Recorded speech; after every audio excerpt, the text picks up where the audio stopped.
What's up, guys? It's Junior from JNC. Who do we have here and what you did today? My name is Santiago.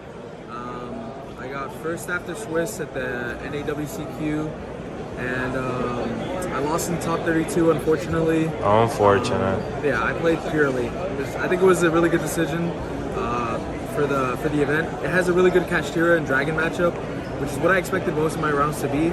I did end up playing 5 Kashtira and I think like 4 Dragons, so I think it was a pretty good call. This deck's also like very rewarding. I played this deck for 2 weeks. I want to give a shout out to Hani and Chris. They were in Massachusetts and they were like beating me with any deck I was playing. I was playing like Sprite, I was playing Dragon Link. I tested like runic variants of those decks and they just kept beating me with the Purrely deck. So they really convinced me to play this deck. I wish I would have picked it up a little bit sooner. There's a lot of intricacies with this deck. And I think like as the rounds progressed, I was even learning more still. So yeah, I think it was a really cool deck. Yeah. Awesome. Shout out to the Black Hat. It doesn't get enough love, so I'm gonna show it off first. I got it. Obviously 3 of it. Of course. 3 Purrely. Yeah, these are all the Purrely cards you play. I played 3 Street. The deck is 41 cards. Originally, I was playing 40 and only playing 2 Street. But this card's like so valuable. A lot of people just read the card and think like you activate it and you don't get like a +1, but it just becomes, it gets you so much advantage later in the turns, and it protects all your Purrelys from being targeted. It's really important going second in the cash matchup. It can turn off like their Fenrir, their Arise Hearts, their books, and all those cards. So it's just like this card's just so good. Also, you want to play 3 of it because you want to like reveal it off My Friend and guarantee it. So yeah, My Friend. And then I maxed out on obviously all the spells I can because they're all just teleports. Yeah, these cards were just so crazy. They interact so well. Like Happy protected so many cards for me this weekend. I didn't see Delicious too often, but it's fine. It is what it is. These cards are just crazy. And I played 2 of the Trap. There was consideration to play 3 of this just because it's so high impact and you really want to be getting to Noir. But the reason I didn't play 3 of it was because like it's really not that good going second. You never really want to see it. You can always access it going second through like a Happy battle phase. You basically want to play more. It sounds weird, but you want to play like at least 2, so you can like have a higher chance to My Friend see it or like draw it in hand, so you don't have to search it when you go first. The Grave effects to shuffle back was really, really impactful against Dragon Link. There was a lot of game states where I would have like 1 cat in the grave, and I'd either have a Noir or a Zeus on the field, right? I'd have like 1 cat with the Trap after I ranked up the Noir, and then they would like Magnuma target my cat. I would chain Noir, detaching 2 more cats, or chain a Zeus detaching 2 more cats, and then chain to Yeet to put all 3 targets back. So like the Magnuma doesn't resolve. I did that like 3 or 4 times this weekend, so that was pretty cool. Yeah. Dope. That's it for the Purrely cards. And then there's like the NonEngine cards I decided to play. I played 3 Fenrir. Kind of like a weird inclusion in the deck, but when I was like making the deck, I found out like a lot of times like I think this deck's insane going first, but it kind of struggles when your opponent has like hand traps or NonEngine to deal with you. So like a lot of times your NonEngine you have to discard in order to get started with the quick plays. But I didn't really like that because then you don't have interruptions in case they interrupt you. But Fenrir kind of solved that issue because when you start with it, it presents itself as an interruption, obviously, because it can banish a card on your opponent's side of the field, but it also gives you the discard back that you need for your quick play. So that's why I think it's like super valuable in this deck. It literally overperformed all weekend. Single-handedly won me my top 64 match game 3. He had like a Fenrir, a Carrot, and then like 2 sets. I special my Fenrir, attack the Carrot, banish his, and then it was just like literally Fenrir beat down. I was under Eradicator for like 3 turns and it just won because of that.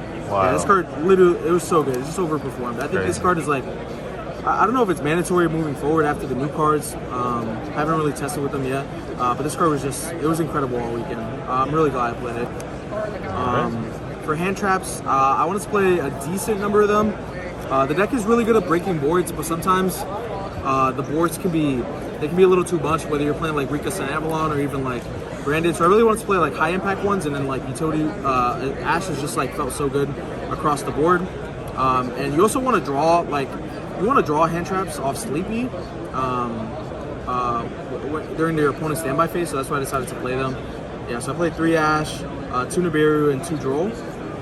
I didn't want to play Impermanence because when you draw Impermanence off Sleepy, you obviously can activate it because you control cards. Right. But if you draw it off Sleepy, most of the time you're ending on like Street, plus like the My Friend. So even when you draw it, you can't even use it on the Crackback to interrupt your opponent. So that's why I didn't really like Impermanence. I'm sure it would have been decent, but yeah, I just decided not to play it. I didn't really miss Impermanence once. So these are the hand traps I decided to play. And then for other non-engine cards, I played 2 Dark Ruler, 2 Book of Moon, 2 Talents, and I guess 1 Prosperity. I wanted to play some form or fashion of a blowout that I could see possibly going second and have a chance a lot of the time. Dark Ruler filled that purpose. If you draw it going first, it's an easy discard, so that's fine. Nice. Book of Moon, it was just so high impact against Kashtira that I just couldn't see myself not playing this card. Like even if they shifted you, you get on a suboptimal board and just set this, and a lot of time just turns getting passed back to you. Yeah. This card also had interactions going second. I think this card single-handedly won me like one of the Dragon matchups because I Book of Moon the Dissipator. It just got me so much value. And then Talent's obviously insane in this deck. It gets this deck baits out a lot of interactions. With like pretty stealing cards, threatening Zeus, things like that. Also, you can resolve this going first at times, and a lot of the time you don't even need to look at your opponent's hand. You just need to like drawing 2 is so insane in this deck because you get to like hard make a Noir on your own turn, and just decks have like no out, or it's just hard to deal with. Right. And then I played 1 Prosperity as like the 41st card. It was really weird. My first version of the deck had like Thrust in it, so the idea was like sometimes when you were breaking boards going second, you would want to like Thrust into Engine. But it's like, you would have like Thrust into Talents, right? You'd want to Thrust into Engine, but it's like hard to do that because all the cards are quick plays. So the idea was that you would Thrust into Prosperity and it would get you like an Engine card, obviously. Yeah. But I ended up cutting Thrust and I just kept into Prosperity, and it was insane all weekend. And you feel like going forward, you're going to keep the same ratios, right? Yeah, I can even see myself playing more Prosperity. Yeah. This card's just crazy. I probably should have played more Prosperity, but I'm not sure. The 1 felt great, honestly. Yeah. So there was 41 cards in the main deck. Not sure if there's anything I would have changed. The list felt really solid. Yeah, I built the deck to beat Kashtira and Dragons, which again were most of my rounds. And then for the extra deck, yes, sir. 2 Beauty. This card's so crazy. Yeah, like it just deals with Fenrir so well. Like you'll just rank up either the white cat or the black cat into this. They'll chain Fenrir, and then you can chain Beauty to negate, and then attach one of their cards by setting the card you control. It's just, this card's insane. Happy. I pulled off Happiness OTK probably like once a match. And not even like Happiness OTK, but like you can like Happiness and make an infinite Noir. That's pretty much just the game being over. This card was insane. Obviously, 1 Plump. I never felt like I needed the second one at any moment. I would shuffle this back with the trap anyways if I did need the other one. Right. But 1 was fine all weekend. The extra deck is like low-key kind of tight in this version. So I was glad I played 1, never needed more. And then the big boy himself, Noir. Ignore that I only have 1 CR, please. Yeah, this card's just, the card kind of speaks for itself. Like, yeah, it's a heart it just and puts soul in so much deck. work. It's 100% the heart and soul of the deck, like you said. Yeah, like a lot of times the decks have like super linear ways they can out this, and it's very easy to play around. Like Kashtira, they pretty much they have to summon the Scareclaw and try to go battle phase, and at the start step of battle phase you just shuffle back the Scareclaw and the game's over. Also, when you save it for that, you don't trigger talents because you activated this in the battle phase. Against Dragon Link, a lot of the time what they'll try to do is get to like a Borrelend and then try to like attack over this, and obviously this can't target the Borrelend. So yeah. But again, it just deals so well with boards, and it's just a crazy card. It's just crazy. Yeah. 2 Zeus. I didn't really make this too often. I think as the more proficient you get with the deck, the less you actually make this card. I would still play 2, obviously. Definitely need it. Yep, but this card was okay. Downard, obviously because the guys are, you can make a 2-cent Zeus with this. So yeah. The Princess Sprite. This card was a little worse in my version of the deck because I played more monsters than normal, but I still wanted to play it because a lot of the M boards revolve around you getting to like a beauty with the field spell, my friend, and then you have 2 white cats on the field, so you still want to summon this to be able to get hit another thing. This card resolved most of the time for me, obviously, so it was pretty good. Slacker Magician, I think I only made this once, but it was kind of close when I did, so I'm happy I played it. Azalea, I think I only made this once as well. Anima, I made this a bunch of times this weekend. People not respecting the column, or? Yeah, I mean, people more or less respected the column. It was just like, I would Nibiru people and then put the token under the EMZ, and then you could start with this. And the idea is like you normal summon one of the cats, trigger the effect, and then you can like link off the Anima and the cat into Azalea, deal with like a back row before you actually start like making real plays. So that was really cool. And then I played one Lingribo. I was afraid of Ibli, and this card single-handedly won me my game 1 of top 64.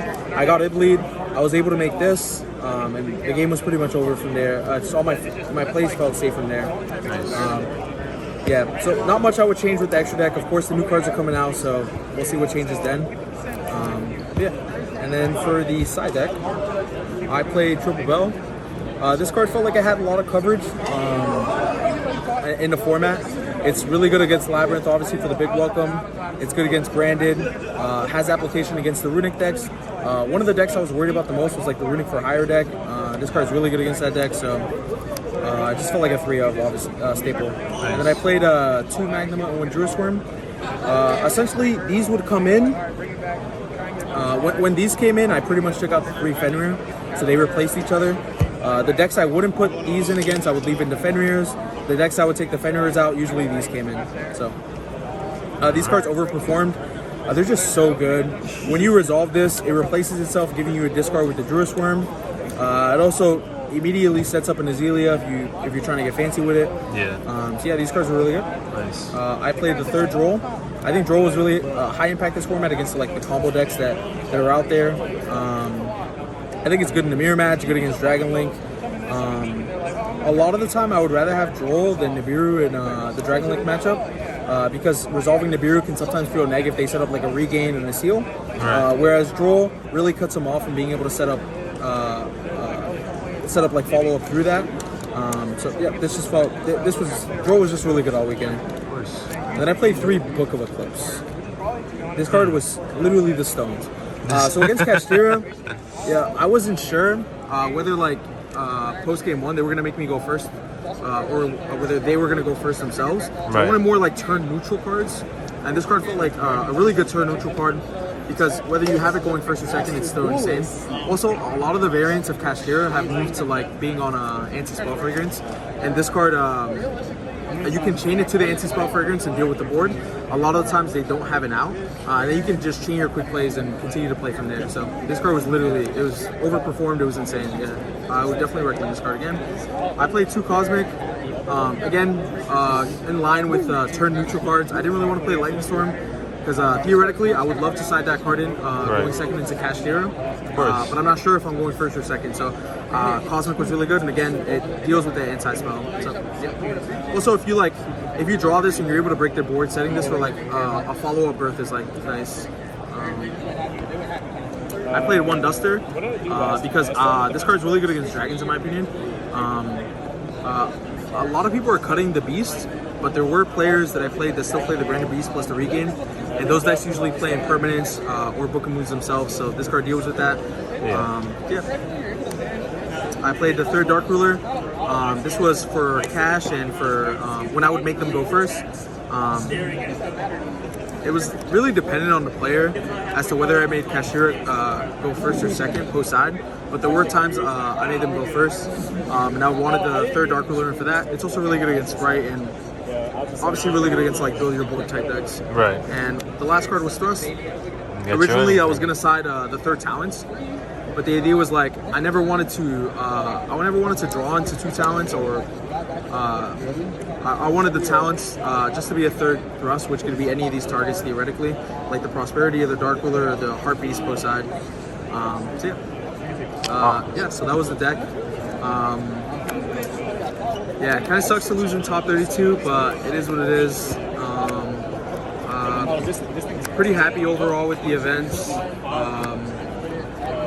I want to give some shout outs to some people I tested with, obviously Hani and Chris. Of course. Shout out to just infinite people, everyone, like, man, like my boy Yadi Yo, I tested with him.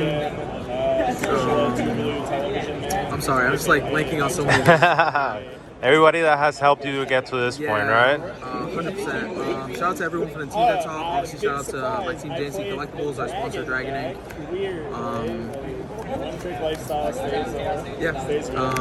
Just shout out to all my friends. And yeah, I'll see you next year. Awesome. With that said, this is Junior from JNC signing out. Peace.